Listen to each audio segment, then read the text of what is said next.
با لحن چندشی گفت چه مدرکی بیبی؟ وقتی فیلمی که من از معاشقمون گرفتم میچربه به هر چی سند پزشکیه. انگار آب سرد ریختن روم. چقدر میتونست کثافت باشه. سلام دوست خوبم. به کانال رومانتیکا خوش اومدی.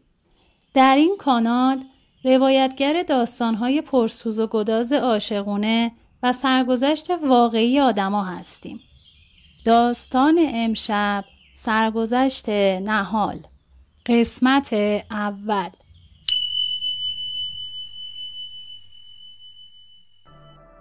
در حالی که حق می کردم سرش فریاد زدم و گفتم کثافت چطور تونستی؟ من دختر بودم. تو گفتی حواست هست. بدبختم کردی. حالا جواب بابامو چی بدم آشغال؟ بی توجه به من و گریه هام از روی تخت بلند شد. همونطور لخت از اتاق بیرون رفت و طولی نکشید که برگشت. با چشمایی که از گریه باز نمی شدن نگاش کردم. لیوانی که ازش بخار بلند می شد و جلوم گرفت. با صدای سردی گفت بخور. زیادی زرزر کردی دردونه. داشت به هم هشدار می داد. اینکه گریه هام رفتن رو اعصابش. جیغ عصبی کشیدم و با دستم محکم به دستش زدم که صدای شکستن لیوان بلوری توی اتاق پیچید. در حالی که تمام بدنم از شدت ترس و خشم میلرزید با تمام وجودم داد زدم نمیخورم عوضی. زدی زندگیمو نابود کردی. الان بمیرمم برام کمه. تنها واکنشش نگاه سردش بود. از اول میدونستم این مرد منو نابود میکنه. بازم باهاش تا هر جا که اون خواست اومدم. چقدر احمق بودم. تن پردردم و به گوشه‌ای کشیدم و سرمو توی دستام گرفتم. با لحن وقیحی گفت پاشو برو یه دوش بگیر. بوی خون تو اتاق پیچیده. از اون حجم وقاحت چشمامو گرد کردم و با جنون آنی که به هم دست داده بود همونطوری خمیده بلند شدم. بهش که رسیدم دستمو بلند کردم و سیلی محکمی توی صورتش زدم. توی صورت مرد کثیفی به اسم آرمین مجد. من با درد نگاش می کردم و اون با حرص. طولی نکشید که اون روی وحشی و درندش زد بیرون. تا به خودم اومدم با ضربه دستش وسط اتاق پهن شدم و صدای جیغی که از درد کشیدم بلند شد. ناله کنان گفتم الهی بمیری آرمین. بمیری کثافت آشغال. راهی که داشت میرفت رو برگشت. خم شد روی صورتم و با اون دستای بزرگ لعنتیش چونمو گرفت. بفهم چی از اون دهن کثیفت در میاد دختره ی هرزه. اگه میخوای جر و جرت نکنم و واسه اون بابات پستت نکنم اون دهنتو ببند. به ضرب ولم کرد و نیش و کنایه هاشو ادامه داد. دختر چشم و گوش بسته‌ای که نبودی. با یه اشاره ول شدی تو بغلم و همه جوره خودتو در اختیارم گذاشتی. با پوزخندی ادامه داد. حالام گم شو از خونم برو بیرون. چون دیگه چیزی نداری که برام جالب باشه. یه پرده داشتی که اونم زدم. خدایا این چه کابوسی بود. باورم نمیشد. اشک گوله گوله از چشمام پایین میریخت. این همون آرمینی بود که قربون صدقم میرفت؟ همونی که من فرشتش بودم؟ نباید اینطوری میشد. خدایا حالا باید چی کار کنم؟ اگه بابا میفهمید من همچین گندی زدم زندم نمیذاشت. چند دقیقه گذشت. با درد بلند شدم و تنها با گرفتن ملحفه روی تخت دور تنم از اتاق بیرون رفتم. بینیم رو بالا کشیدم و به آرمینی که پشت هم پیکای مشروب و بالا میرفت نگاه کردم. نیم نگاهی به هم انداخت و با لحن زننده‌ای گفت تنت میخواره؟ مگه نگفتم برو لباس بپوش؟ میخوای یه راند خشن دیگه ببرمت تو اوج؟ دردونه؟ با حرص و عجز دستم و مشت کردم. با لبخند کج و کلو و مسخره‌ای گفتم آرمین، تو منو دوست داری دیگه، مگه نه؟ با چشمایی که از زور مشروب خمار شده بود نگام کرد. نه، اصلاً. انگار یه سطل آب یخ ریختن روی سرم. وارفته گفتم اما چی؟ پاشو از جاتون، قیافتم واسه من اینجوری نکن. با اون لحنم با هم حرف نزن که داره چندشم میشه. تا اینجای ویدیو اگه از داستان خوشت اومد حتما ویدیو رو لایک کن و با گذاشتن کامنت تو بهتر شدن کیفیت کانال کمکم کن. بعدم یهو به ضرب از جاش بلند شد. یه آن ترسیدم از اینکه بخواد دوباره بزنتم. حرفاش عین پتک رو سرم فرود می آمد و هر لحظه حالمو بدتر می کرد. ماتم برده بود. دستم از ملحفه‌ای که دور خودم پیچیده بودم شل شد. آرمین، تو رو خدا. از سردی توی نگاهش تمام تنم یخ بست. آب دهنمو قورت دادم. آرمین همیشه روم غیرتی بود. حتی وقتی می رفتیم بیرون و موهام زیادی بیرون بود دعوا را مینداخت. حالا چرا داشت این کارا رو می کرد؟ سعی کردم خودم رو جمع جور کنم. دردی که زیر شکمم بود هر لحظه بیشتر می شد و حس می کردم جون داره از تنم میره. با التماس بهش گفتم داری با من تموم می کنی؟ زانوهام تا شدن و با دردی که نفسمو می گرفت بازم شروع به حرف زدن کردم. با هم تموم می کنی؟ پس اگه از در اینجا برم بیرون و با یه مرد دیگه هر گورستونی برم واسه مهم نیست دیگه. جوابی نداد. دست روی نقطه ضعفش گذاشته بودم. آرمین، اون روی احمق و لجباز منو بالا نیار. برم با یه مرد دیگه تو به چپتم نیست؟ لبمو گزیدم و دستمو زیر شکمم مشت کردم. خدایا این درد لعنتی چی بود؟ 2 دستامو روی زمین زدم و وزنمو روش انداختم. با شنیدن صدای قدمای آرمین با این فکر که میخواد بیاد بهم کمک کنه چشام برق زد. اما تا سرمو بالا آوردم سیلی که توی گوشم زد برق از چشام پروند و بیجون روی زمین پخش شدم. حس این که خون از گوشه لبم جاری شد و به خوبی فهمیدم. روی 2 پاهاش نشست و انگار که داره به یه تیکه آشغال نگاه میکنه به هم خیره شد. منو به چی تهدید میکنی دختره یه هر جایی؟ اشک از گوشه چشمام سر خورد. حس تلخ این که تمام مدت این من بودم که عاشق و دیوونش بودم و اون فقط برای انتقام سر این که پسش زده بودم نزدیکم شده بود تمام وجودم رو پر کرد. با هر جملهش یه گوشه از قلبم رو خط خطی می کرد.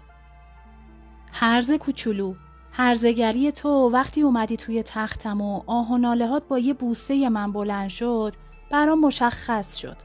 دیگه نیاز نیست به رخ بکشی که چه کارایی میتونی بکنی و چه تواناییایی داری. در حالی که داشتم دیوونه میشدم بینیمو بالا کشیدم و کاملا بی ربط به تموم توهیناش گفتم خودمو میکشم. بلند شد و نگاه من به دنبالش کشیده شد. بهتر، یه هرزه کمتر. فقط گم شو برو از خونه من بیرون، بعد دخل خودتو بیار. وقتی دید چیزی نمیگم و تکونیم نمیخورم عصبی نزدیکم شد و بی توجه به ناله پردردم دست زیر بازوم انداخت و کشون سمت اتاق برد. تا به خودم بیام پرتم کرد روی تخت که سرم خورد به تاج بالاش و آخم در اومد. همزمان با اشکی که از چشمام چکید تو دلم گفتم آخ از دلم که مرد. صدای نحسش بازم تو گوشم پیچید. تن لشتو جمع کن و لباساتو زودتر بپوش. وقتی برگردم نمیخوام ریختتو اینجا ببینم. بعدم بدون اینکه ببینه چه بلایی سرم آورده از اتاق بیرون رفت. زیر لب اسم خدا رو صدا می زدم و همش می گفتم غلط غلط کردم. جای اینکه شب پیش مامان و بابام باشم دروغ گفتم و پا به خونه یه مرد غریبه گذاشتم. خدایا منو ببخش. بگذر از من و تنی که آلوده به گناه شده. لحظاتی بعد شروع به آماده شدن کردم. بی توجه به اینکه تخت عزیزش کثیف میشه، ملحفه را از دورم باز کردم و روش نشستم. به هر بدبختی که بود لباسامو پوشیدم. دستی به زخم پیشونیم که سمت چپ صورتمو خیس از خون کرده بود نزدم. فقط به آخرین دروغی فکر کردم که باید به مامان و بابا میگفتم. با کمک دیوار خودمو به در خروجی رسوندم و قبل از رفتن توفی تو خونش انداختم. زیر لب زمزمه کردم پشیمونت میکنم آرمین. بعد از جمله خودم آهی کشیدم. هیچ غلطی نمیتونستم بکنم. آرمین کجا و من جوجه کجا؟ فوت میکرد میمردم.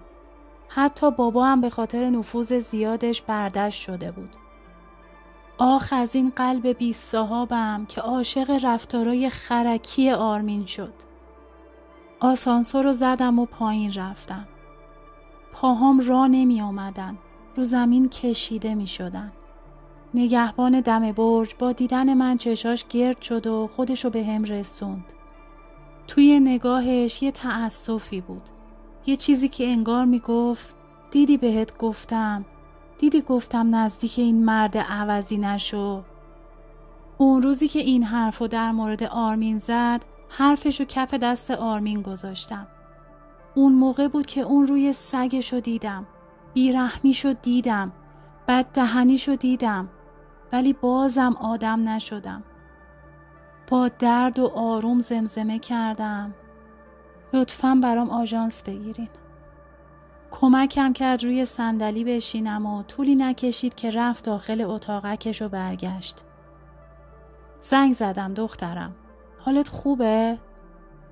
بی حال سر تکون دادم و همونطور چشم بسته سرمو به دیوار تکیه دادم. دقایقی بعد با صدای نگهبان که میگفت آژانس اومده چشمامو باز کردم. دخترم سرت خیلی خونریزی داره. به آقای مهندس زنگ بزنم بگم حالتون اصلا خوب نیست و تنها نرین؟ دوباره با شنیدن اسم نحس آرمین اشک توی چشمام حلقه زد. بغضمو قورت دادم و گفتم نه نیاز نیست. همینو گفتم و با درد از جام بلند شدم. خودمو به ماشین رسوندم و اهمیتی به راننده که داشت با تعجب نگاه میکرد ندادم. از پشت پلکای بستم اشکام میریخت و علاوه بر نفرتی که هر لحظه بیشتر و بیشتر میشد مدام تو دلم آرمین و نفرین میکردم. راه زیاد طولانی نبود و رسیدیم. چند تا اسکناس در آوردم و بدون نگاه به اینکه کمه یا زیاده به راننده دادم و پیاده شدم. حس خونی که ازم میرفت حالمو هر لحظه بدتر میکرد. با توجه به کمخونی شدیدی که داشتم مطمئن بودم که کارم به بیمارستان میکشه. باید به ستایش خبر میدادم تا قبل اینکه من رسوای عالم و آدم بشم خودشو برسونه خونه. دوباره فحشی به آرمین دادم و آیفون خونه رو زدم. با صدای مامان جلوی دوربین آیفون رفتم و مامان در رو باز کرد. از حیاط خونه با بدبختی رد شدم و به در سالن رسیدم. مامان در رو باز کرد و با دیدن من بهتش زد. یا فاطمه زهرا چی شده؟ چرا قیافت اینجوریه؟ با چشمای گرد شده به سرعت به سمتم اومد و دست زیر بازوم انداخت. یا خدا، یا امام زمان، این چه قیافه‌ایه دختر؟ چه بلایی سرت اومده؟ به سختی نفس کشیدم. قرار بود دیگه دروغ نگم. آخ بمیری آرمین. روز و شب از خدا میخوام که از رو زمین ورد داره. تصادف کردم مامان. مامان با وحشت هینی کشید و دستش از بازوم شل شد. روی همون اولین مبل نشستم. اما یهو یادم اومد که خونریزی دارم و مامان انقدرام ساده نبود که موضوع رو نفهمه. سریع از جام بلند شدم که دوباره دستش رو شونم گذاشت. بشین تا زنگ بزنم آمبولانس بیاد. کجا پا میشی؟ دختر احمق، حواست کجا بود که تصادف کردی؟ راننده‌ای که بهت زد کجا رفت؟ گرفتنش یا نبی همه چیزو؟ چشمام دیگه داشت تار میدید. موبایلمو در آوردم و شماره ستایشو گرفتم. با الو گفتنش فقط تونستم بگم بیا خونمون، همین الان. گوشی از دستم سر خورد و آخرین چیزی که توی گوشم پیچید صدای قسم و آیه های ترسیده مامان بود. با بوی الکلی که توی بینیم پیچیده بود میدونستم آخرم کارم به بیمارستان کشیده. پیشونیم میسوخت و احتمالاً این درد ناشی از بخیه شدنش بود. آخ آرمین، لعنت بهت. روحمو که دریدی هیچ، جسممو هم داغون کردی. پیشونیمو بخیه بزنم. آشغال، با دخترونگی که ازم گرفتی چه گوهی بخورم. همینطور هرس میخوردم که صدای آروم ستایشو شنیدم. نهال، بیدار شدی؟ گلوم خشک شده بود. آروم پلکامو باز کردم و نگام به صورت ناراحت ستایش افتاد. تا چشمای بازمو دید زمزمه کرد خوبی؟ قطعاً باید با این کلمه گریه میکردم. اما انگار چشمه اشکمم خوش شده بود. یکم آب بهم میدی ستایش؟ چرخید و با لیوان یه بار مصرفی نزدیکم شد. سرمو بلند کرد و کمی که آب خوردم سوالامو پرسیدم. کی معاینم کرد؟ دکتر جوادی. لبمو گزیدم. دکتر جوادی متخصص زنان بود. بهش گفتی که به مامانم حرفی نزنه ستایش؟ آره، میشناسیش که اصولا سرش تو کار خودش و اهل آمار دادن و اینا نیست. فقط گفت اگه مامان تینا ازش چیزی بپرسن دروغ نمیگه. تنم لرزید. نگران گفتم الان مامانم کجاست؟ فکر میکنه پریود شدی. رفته برات نوار بهداشتی بگیره، به باباتم زنگ بزنه. یه سره داره اون راننده فرضی رو نفرین میکنه.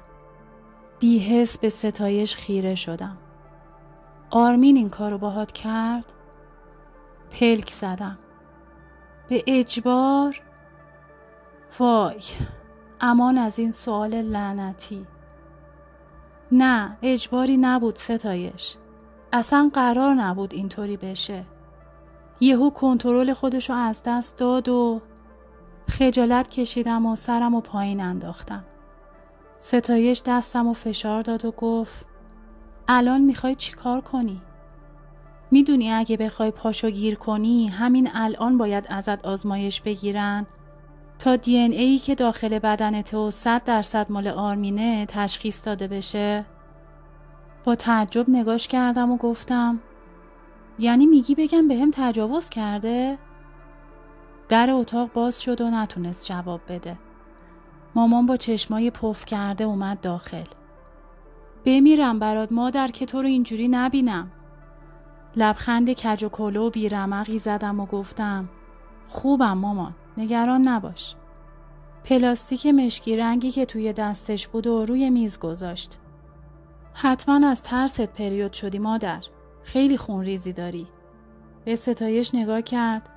عزیزم میشه تنهامون بذاری؟ آرومتر ادامه داد. بچم خجالت نکشه ازت. ستایش از اتاق بیرون رفت و مامان خودش خواست نوار بهداشتی رو برام بذاره که پاهامو چفت کردم. قطعاً اگه به هم دست میزد جای وحشی بازی‌ها و کبودیایی که آرمین باقی گذاشته بود و به راحتی میتونست ببینه. وا مادر، چرا پاتو اینطوری چفت کردی؟ باز کن اینو بذارم برات. کل هیکل تو دوباره خون برمیداره. پلکامو محکم بستم. خدا لعنتت کنه آرمین. به سختی لبای خوش شدم و از هم باز کردم. مامان خجالت میکشم. شما هم برو بیرون، خودم میذارم. مرسی. مامان که از اتاق بیرون رفت تکونی به خودم دادم و کمی روی تخت نشستم. با صدای زنگ گوشیم سرم و سمتی که صدا می اومد چرخوندم. روی میز بود و نمیتونستم شماره رو ببینم. هوفی کشیدم و بی خیال چسبای نوار بهداشتی رو باز کردم. گوشیم دوباره زنگ خورد. نوار بهداشتی رو که گذاشتم یه چیزی تو سرم روشن شد. نکنه آرمین بود. به سرعت خودم رو کشیدم سمت میز که پایین تنم تیر کشید. لبم رو زیر دندون گرفتم و همونطور که گوشی رو برمی داشتم به آرمین فحش دادم. خود آشغالش بود. قبل از اینکه قطع بشه تماس رو وصل کردم.